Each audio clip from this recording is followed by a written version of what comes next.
Boissons gazeuses, fruitées ou énergisantes, les boissons sucrées sont à tous les goûts et se trouvent sur tous les étals et rayons des supermarchés. Si elles sont adulées par les populations, l'Organisation mondiale de la santé, quant à elle, les prohibe, responsable de près de 8 millions de décès chaque année selon l'institution. Le problème de ces boissons serait leur composition. Et ce que nous reprochons à ces boissons, c'est, n'est-ce pas, leur très grande teneur en sucre.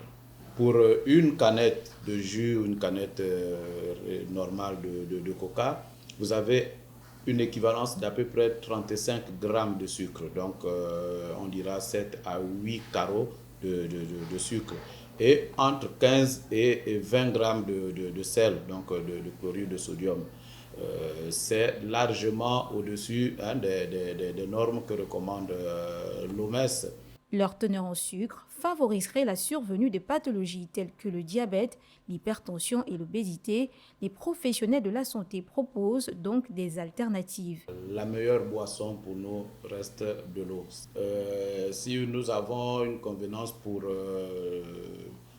du sucre, nous pourrons prendre par exemple des boissons dites des boissons light. Nous avons également des infusions que nous pouvons prendre, mais des infusions comme des thés, jus de bissap, jus de gingembre et bien d'autres jus à fabrication locale.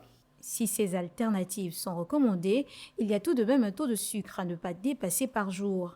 L'OMS recommande que les sucres libres ne représentent pas plus de 10% de l'apport énergétique quotidien. Cela signifie que l'apport en sucre devrait se situer entre 30 grammes de sucre libre par jour, environ 7 morceaux de sucre pour les adultes et moins de 19 grammes de sucre libre par jour ou 5 morceaux de sucre pour les enfants.